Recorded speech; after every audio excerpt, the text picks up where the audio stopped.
पदाधिकारी समावेशी बनाउने संस्थापन पक्षको अडानका कारण नेपाली कांग्रेसमा सहमति एकै रातमा भाडियो। शीघ्र महाधिवेशनको प्रक्रिया थाल्न माग गर्दै महासमिति बैठकमा प्रस्ताव प्रस्तुत।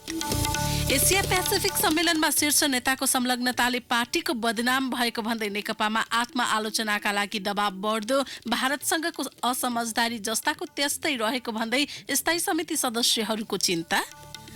संघ प्रदेश र स्थानीय तहमा सरकारले समायोजन प्रक्रिया अघि बढाइरहँदा निजामती कर्मचारी भने आन्दोलनमा। अध्यादेश संविधानको मर्म र भावना तथा निजामती सेवा ऐन प्रतिकूल रहेको दाबी। बेलायत बिना सहमति बाहिर सक्ने अवस्थाका लागि युरोपियन कमिसनमा तयारी सुरु। र चेल्सी र टटनहम काराबाओ कप फुटबलको सेमिफाइनलमा प्रवेश, आर्सेनल बाहिरियो। नमस्कार, कान्तिपुर डायरीका साथमा साथी बासु र म इन्द्रलक्ष्मी। समाचार अब विस्तारमा।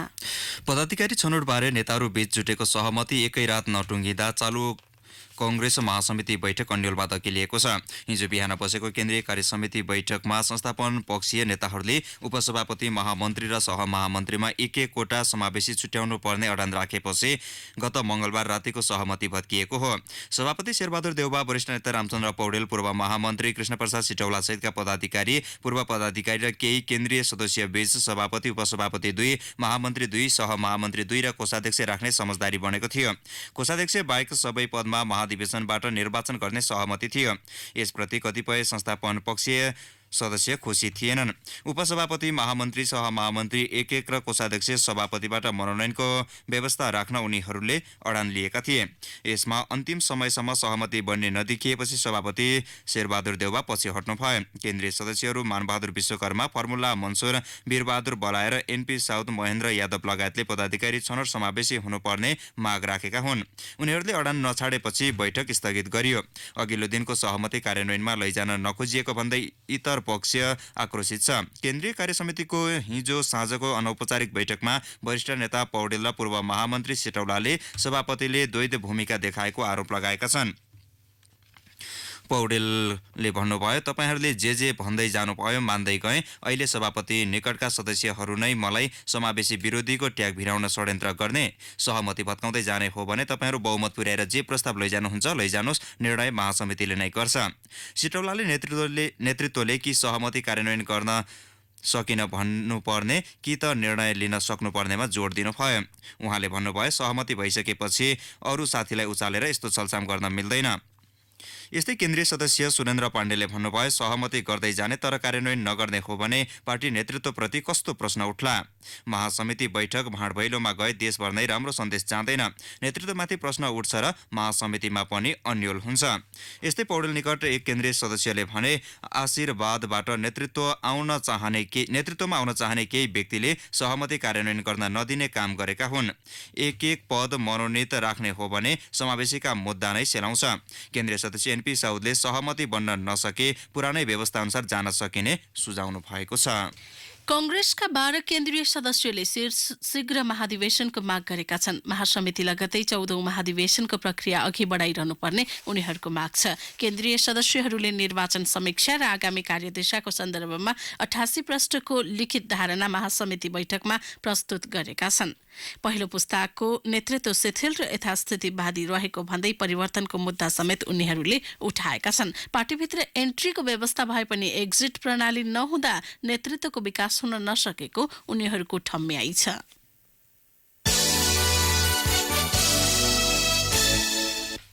विवादास्पद एसिया पेसिफिक सम्मेलनमा शीर्ष नेताहरू प्रधानमन्त्री केपी शर्मा ओली, पूर्व प्रधानमन्त्री माधव कुमार नेपालको संलग्नताले पार्टी बदनाम भएको भन्दै नेकपाको स्थायी समिति सदस्यहरूले आत्मआलोचना गर्न दबाब दिएका छन्। यही कारण आगामी चुनावमा जनताले हिसाब किताब उतार्न सक्ने भन्दै उनीहरूले जारी स्थायी समिति बैठकमा आइन्दा यस्तो गल्ती नगर्ने चेतावनी समेत दिए। गत महिना राजधानीमा भएको सम्मेलनमा प्रधानमन्त्री ओली 3 दिन होटलमै गएर बस्नु भएको थियो।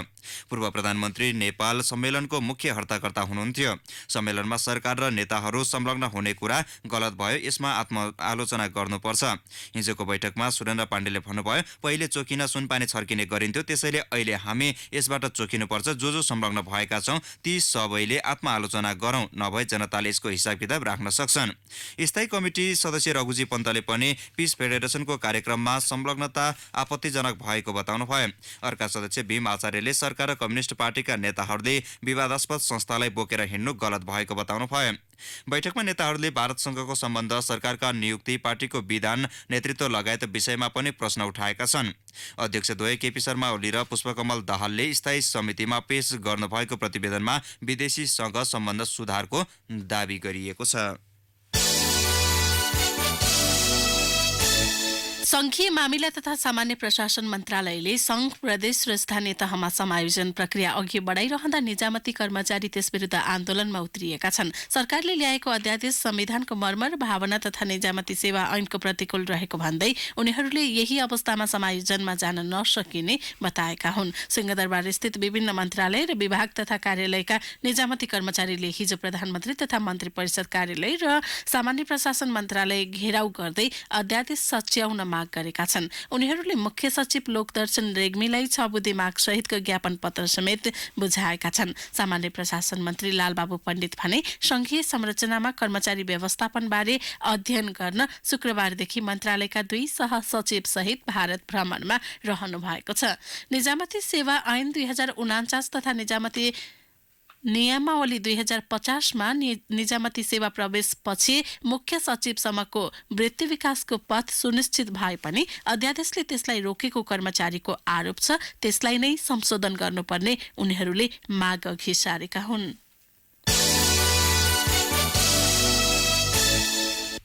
महत्वाकांक्षी 1 खर्ब 16 अर्ब रुपियाँ लागत लाग्न सक्ने काठमाडौँ चक्रपथमा मोनोरेल सञ्चालनको विस्तृत परियोजना प्रतिवेदन डीपीआर तयारीका लागि काठमाडौँ महानगरपालिकाले हिजो चीनको चाइना रेलवे 25औं ब्युरो ग्रुप सीसीआरसँग सम्झौता गरेको छ।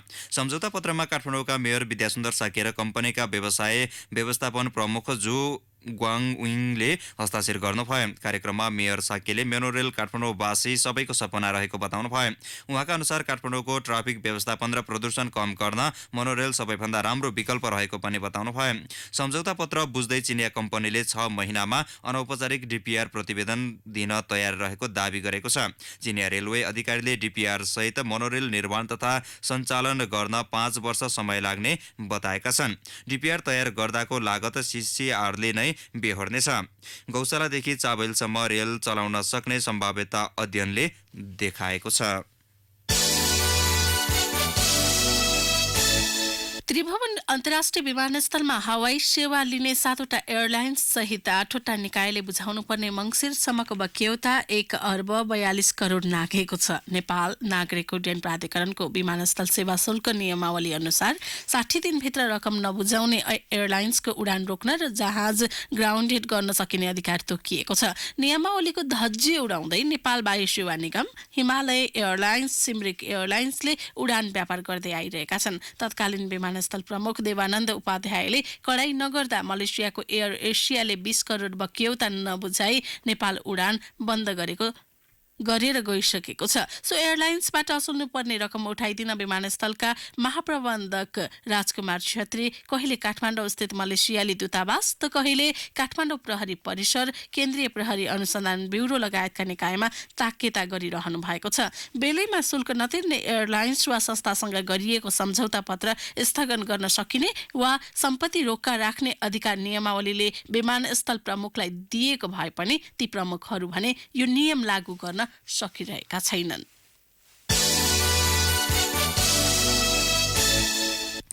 राष्ट्रिय सभाको राष्ट्रिय सरोकार तथा समन्वय समितिले दोस्रो अन्तर्राष्ट्रिय विमानस्थल निजगढ वरपर रुख कटान गरेर सहर बनाउन आवश्यक नभएको निष्कर्ष निकालेको छ।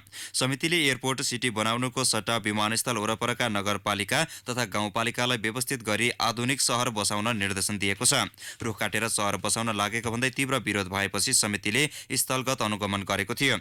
समिति सभापति दिलकुमारी रावलसहित सांसदको टोलीले निजगढको स्थलगत अनुगमन गरेर विमानस्थलभित्र सहर आवश्यक नभएको ठहर गरेको हो। सभापति रावलले भन्नुभयो, जंगल मासेर विमानस्थलभित्र शहर आवश्यक छैन, धावन मार्ग र अन्य संरचना मात्रै भित्र बनाउनुपर्छ। समितिले स्थलगत अध्ययन प्रतिवेदन हिजो राष्ट्रिय सभाका अध्यक्ष गणेश प्रसाद तिमल सिन्हालाई बुझाएको छ। वातावरणीय प्रभाव मूल्याङ्कन EIA प्रतिवेदन अनुसार शहर नबनाउने हो भने विमानस्थलको संरचना मात्र बनाउन 1900 हेक्टर जग्गा आवश्यक पर्छ। यति जग्गामा विमानस्थलको संरचना बनाउँदा 1,98,000 मात्रै रुख काटे पुग्ने प्रतिवेदनमा उल्लेखिएको छ। प्रतिवेदन अनुसार 8,045.79 हेक्टरमा शहरसहित विमानस्थल बनाउँदा 24,50,319 वटा रुख काट्नुपर्ने औल्याइएको छ। कान्तिपुर डायरीमा अब ब्रेकको पालो। ब्रेकपछि अब बाँकी प्रसङ्ग। राजधानीमा घर हुँदाहुँदै संसद सचिवालयबाट भाडा बुझेका सांसदले रकम फिर्ता गर्न थालेका छन्। हिजोसम्म 12 जनाले घर भाडा फिर्ता गरिसकेका छन्। संसद सचिवालयका अनुसार हिजो भाडा फर्काउनेमा नेकपाका पम्फा भुसाल, पार्वत गुरुङ, दलबहादुर राणा रहेका छन्। काठमाडौँमा घर हुने सांसदले भाडा लिएको समाचार आएपछि कंग्रेसका नारायण खड्का, कर्मा घले, उमेश श्रेष्ठ, बहादुर सिंह तामाङ, भीमसेन दास प्रधान, दिव्यमणि राज भण्डारीले यसअघि नै फिर्ता गरिसकेका छन्। नेकपाका यज्ञ बहादुर सुनवार, योगेश भट्टराई र कंग्रेसका अमरेश कुमार सिंहले आफूले लिएको भाडा तलबाट कट्टा गर्न सचिवालयलाई पत्र बुझाएका छन्। उनीहरू सबैले सचिवालयको गल्तीले घर भाडा आफ्नो ब्याङ्क खातामा आएको दावी समेत गरेका छन्। संघीय संसद सचिवालयले काठमाडौँ उपत्यकामा घर भएका सांसदले पनि सरकारबाट भाडा लिनुलाई सामान्य गल्ती भन्दै ढाकछोप गरेको छ।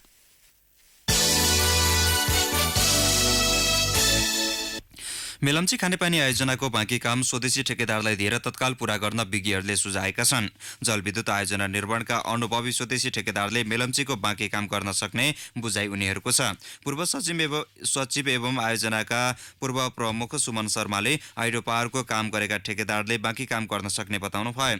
उहाँले भन्नुभयो, ठेकेदार कम्पनी CMCलाई दिनुपर्ने र उसबाट लिनुपर्ने मूल्याङ्कन गरेर अन्यल हटाउनुपर्छ। अब टेन्डर प्रक्रिया लामो गर्न हुन्न। छोटो प्रक्रियाबाट स्वदेशी ठेकेदारलाई दिएर छिटो सम्पन्न गर्नुपर्छ। सुरुङ खन्ने काम सकिएकाले हेडवर्क्स, भेन्टिलेसन लगायत काम स्वदेशी ठेकेदारले गर्न सक्ने उल्लेख गर्दै उहाँले मन्त्री परिषदबाट तत्काल निर्णय गरेर आयोजना सम्बन्धी अन्यल अन्त्य गर्नुपर्ने बताउनु भयो। आयोजनाका पूर्व कार्यकारी निर्देशक रामचन्द्र देवकोटाले ठेक्काबारे नयाँ प्रक्रिया अपनाउँदा करिब 6 महिना लाग्ने भएकाले मन्त्री परिषदले तत्काल टुङ्ग्याउनु पर्ने सुझाव दिनुभयो। उहाँले भन्नुभयो, नयाँ प्रक्रिया अपनाउँदा शून्यबाट सुरु गर्नुपर्छ। स्वदेशी ठेकेदारले काम गर्न सक्छन्, त्यसकारण छोटो विधि र प्रक्रिया अपनाउनुपर्छ। आयोजनाका अर्का पूर्व कार्यकारी निर्देशक कृष्ण प्रसाद आचार्यले स्वदेशी ठेकेदारलाई प्याकेजमा काम गर्न दिनुपर्ने बताउनु भयो।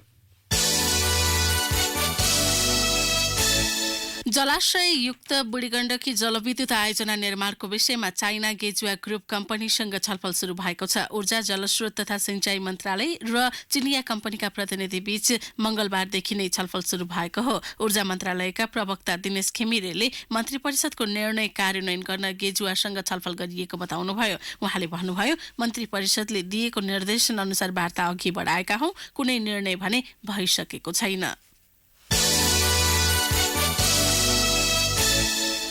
श्रम, रोजगार तथा सामाजिक सुरक्षा मन्त्रालयले पुस 15 देखि प्रदेश स्तरबाटै वैदेशिक रोजगारका लागि पुनः श्रम स्वीकृति र पूर्व श्रम स्वीकृति दिने निर्णय गरेको छ।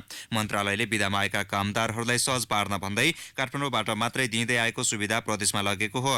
काठमाडौँ स्थित वैदेशिक श्रम कार्यालयले विधामा आउने झण्डै 5,000 कामदारलाई दैनिक पुनः श्रम स्वीकृति दिँदै आएको छ। विराटनगर, धनुषा, बुटौल, सुर्खेत र धनगढीमा श्रम तथा रोजगार कार्यालयका प्रदेश स्तरीय कार्यालय खोलिएका छन्।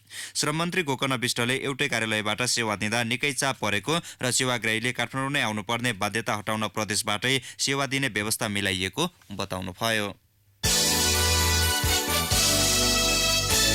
चियामा अनुदान मात्रै माग्ने तर कामदारलाई ऐनमा उल्लेखित सुविधा सहित न्यूनतम तलब नदिने चिया उत्पादक विरुद्ध श्रम मन्त्री आक्रोशित हुनुभएको छ। संसदको उद्योग वाणिज्य र श्रम र उपभोक्ता समितिको हिजोको बैठकमा श्रम मन्त्री गोकर्ण विष्टले चिया उत्पादक विरुद्ध आक्रोश पोख्नु भएको हो। उहाँले श्रम ऐनको उल्लङ्घन गरेमा सरकारले आफ्नो प्रक्रिया अनुसार कदम चाल्ने बताउनुभयो। बैठकमा चिया उत्पादक संघले सरकारसँग अनुदान दिनुपर्ने माग राख्दै नयाँ श्रम ऐनमा भएका सुविधाहरू दिन नसक्ने अडान व्यक्त गरेको थियो। उनीहरूले सरकारले लागू गरेको सामाजिक सुरक्षा कार्यक्रममा सहभागी समेत हुन नसक्ने जनाएका थिए। बैठकमा श्रम मन्त्री विष्टले भन्नुभयो, तपाईहरू अनुदान मात्रै माग्ने, श्रमिकका सन्दर्भमा एउटा पनि माग पूरा गर्दिन भन्ने, यति धेरै माग राख्दा बिचरा ती श्रमिकहरू मलिन अनुहारका साथ श्रम गर्न आउँछन् भन्ने भुल्नु भएको हो। यति धेरै सरकारसँग माग राख्दा श्रमिकबारे के लेख्नु भएको छ त तपाईहरूले? श्रमिकलाई कुनै सुविधा दिन्न भन्ने यो ताकत तपाईहरूलाई कहाँबाट पैदा भयो? मन्त्री विष्टले चिया क्षेत्र संरक्षण गर्नका लागि नै औद्योगिक क्षेत्रमा काम गर्ने श्रमिकले पाउने तलब भन्दा चिया बगानमा कार्यरत श्रमिकको तलब तुलनात्मक कम भएको उल्लेख गर्नुभयो। मुलुकी अपराध संहिता ऐन 2074 लागू भएपछि मुलुकमै पहिलोपल्ट कास्की जिल्ला अदालतले प्रतिवादीलाई जीवित रहेसम्म कैद फैसला सुनाएको छ। कास्कीको पुम्दीमा 9 वर्षीय बालिका श्रेया विकलाई बलात्कारपछि हत्या गर्ने 27 वर्षीय कुसुम पौडेललाई अदालतले हिजो सजाय सुनाएको हो। जिल्ला न्यायाधीश योगेन्द्र प्रसाद शाहको इजलासले गरेको यो फैसला नेपालको न्यायिक इतिहासमै पहिलो हो। अदालतका श्रेष्ठदार जगन्नाथ पौडेलले संहिताको दफा 41ले गरेको व्यवस्था बमोजिम सजाय निर्धारण गरिएको बताउनुभयो। उहाँले भन्नुभयो, विभिन्न 6 अपराधमा जीवित रहेसम्म कैद फैसला गर्ने व्यवस्था छ। जबरजस्ती करनीपछि हत्या पनि त्यसमध्ये एक भएको सो फैसला आएको हो। पोखरा 22 पुम्दीको कोदीमा गत असोज 8मा पौडेलले श्रेयाको बलात्कारपछि हत्या गरेका थिए। निर्मला पन्त घटनाको अनुसन्धान क्रममा प्रहरी हिरासतमा रहेका प्रदीप रावल र विशाल चौधरीलाई छोड्न माग गर्दै आफन्तले प्रदर्शन गरेका छन्। जिल्ला प्रशासन कार्यालय कञ्चनपुर अगाडि उनीहरूले प्रदर्शन गरेका हुन्। पछिल्लो पटक डिएनए नमिलेपछि विशाललाई छाड्ने तयारी भइरहेको सुनेका आफन्त र स्थानीयले दुवैलाई छाड्नुपर्ने माग गर्दै नाराबाजी समेत गर्दै प्रदर्शनमा उत्रिएका हुन्। अब केही समाचार संक्षेप। संघीय संसदको राज्य व्यवस्था तथा सुशासन समितिले स्थानीय र प्रदेश तहमा रिक्त पदमा वैशाखभित्र उपनिर्वाचन गराउन सरकार र निर्वाचन आयोगलाई निर्देशन दिएको छ। समितिले गृहमन्त्री रामबहादुर थापा र निर्वाचन आयोगका पदाधिकारीलाई बोलाएर सो निर्देशन दिएको हो। दोलखाका 30,000 भूकम्प पीडित परिवार अझै छाप्रोमा छन्। 33 महिना भइसक्दा पनि सो परिवार बारीको पाटाबाट घरमा सर्न नसकेका हुन्। सरकारी नीति प्राविधिकको अभाव लगायतका कारणले निजी आवास निर्माण प्रभावित भएको उनीहरूको गुनासो छ। उच्चस्तरीय शिक्षा आयोगले शिक्षा क्षेत्रमा कुल ग्राहस्थ उत्पादनको कम्तीमा 8% र राष्ट्रिय बजेटको कम्तीमा 25% रकम छुट्याउन सरकारलाई सुझाव दिएको छ। सरकारले चालु आर्थिक वर्षमा शिक्षा क्षेत्रमा 10.3% बजेट विनियोजन गरेको छ। न्यून बजेटले शिक्षाको गुणस्तरमा सुधार हुन नसक्ने आयोगको ठहर छ। 2 दशकदेखि आफ्नो हक अधिकारका लागि लड्दै आइरहेका यौनिक तथा लैङ्गिक अल्पसंख्यक समुदायले स्थानीय तहसँग अधिकार मागिरहेका छन्। आफ्नो संविधानमा उल्लेखित अधिकार प्राप्त गर्नुपर्ने उनीहरूको भनाइ छ। दिनमा 1500 हाराहारीमा बिरामीहरू उपचार गराउन आउने भरतपुरको सरकारी अस्पतालले यो आर्थिक वर्ष सुरु भएको 5 महिनामा पनि सञ्चालन खर्च पाएको छैन। यो वर्षका लागि 40 करोड रुपैयाँ मागे पनि बजेट नआएको अस्पतालका मेडिकल सुपरिन्टेन्डेन्ट डाक्टर कृष्णप्रसाद पौडेलले जानकारी दिनुभयो। कान्तिपुर डायरीमा पुनः ब्रेकको पालो। अब आर्थिक प्रसङ्ग। प्राथमिकता प्राप्त क्षेत्र कृषि, जलविद्युत र पर्यटनमा बैंक तथा वित्तीय संस्थाले बढी ब्याज लिन नपाउने व्यवस्था हुन लागेको छ। समग्र वित्तीय बजारको समस्या पहिचान र समाधानका उपाय अध्ययन गर्न गठित समितिको सुझावका आधारमा सरकारले यस्तो व्यवस्था गर्न लागेको हो। उठाऊ नेपाललाई बढाऊ अझै अगाडि, लगाऊ शक्ति होङ्सीको, नेपाल हुन्छ अगाडि। होङ्सी सिमेन्ट वातावरण मैत्री पनि छ। शहर होस् या गाउँ, हर घर सुन्दर बन्छ। होङ्सी सिमेन्ट नै हो नेपाल र नेपालीको। होङ्सी सिमेन्ट नै हो नेपाल र नेपालीको। अन्तर्राष्ट्रिय उत्पादन प्रविधि तथा उपकरणबाट नेपालमै पहिलो 6000 TPD प्रोडक्सन लाइन साथै रोटरी किल्न प्रयोग गरी उत्पादित होङ्सी सिमेन्ट। यसको मजबुती प्रारम्भिक अवस्थामा धेरै हुन्छ साथै छोटो समयमा पकड बनाउँछ। उच्च गुणस्तरीय नेपाली हातहरूले नेपालमै उत्पादित अन्तर्राष्ट्रिय क्वालिटीको होङ्सी सिमेन्ट, नेपाल र नेपालीको। छपाई बिग्रेका नोट सटै गर्न शोध भर्ना लिन राष्ट्र बैंकले सर्वसाधारणलाई आग्रह गरेको छ। त्रुटिका कारण छपाई बिग्रेका नोट बजारमा भेटिएपछि ती नोट सङ्कलनका लागि राष्ट्र बैंकले यस्तो आग्रह गरेको हो। हिजो सार्वजनिक सूचना मार्फत राष्ट्र बैंकले यो कुरा बताएको हो। राष्ट्र बैंकले जारी गरेको सूचनामा यस बैंकबाट छपाई गरिएका नोटहरूमा छपाई बिग्रेको वा कुनै किसिमका त्रुटि भएको पाइएमा नोटहरू सट्टा भर्ना गरिने भएकाले आफ्नो नजिकको राष्ट्र बैंकको कार्यालयमा गई सटै गर्न सम्बन्धित सबैका लागि यो सूचना प्रकाशित गरिएको भन्ने उल्लेख गरिएको छ। अब अन्तर्राष्ट्रिय प्रसङ्ग बेलायत युरोपियन युनियनसँग बिना सम्झौता बाहिरिन सक्ने अवस्थाका लागि युरोपियन कमिसनले तयारी सुरु गरेको छ। बेलायतसँग आइपर्ने आर्थिक सामाजिक कानुनी सङ्कटको समाधानका उपाय नरहे पनि तयार अवस्थाका लागि योजना बनाउन खटिएको युरोपियन कमिसनले उल्लेख गरेको छ। ब्रेक्जिट सम्झौताको मस्यौदा संसदमा पेश गर्ने बेलायती प्रधानमन्त्री टेरेजा मेको पहिलो प्रयास विफल भएपछि दुवै पक्षले बिना सम्झौताको सम्बन्ध विच्छेदको अवस्थाका लागि तयारी गरिरहेका छन्। मुख्य आर्थिक र यातायात क्षेत्रमा ब्रेक्जिट हुने दिन 29 मार्चबाट नै समस्या सुरु हुने एयूको भनाइ छ।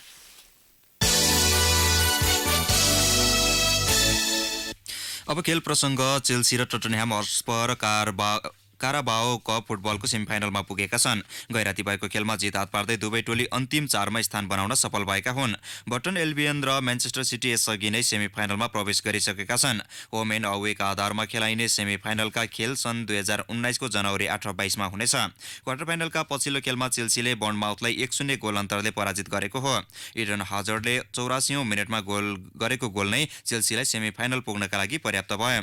आर्सेनललाई 2-0 गोल अन्तरले स्तब्ध पार्दै टटनह्यामले अन्तिम 4मा स्थान पक्का गरेको हो। उसका लागि सन हङ मिन र डेल अलीले गोल गरे।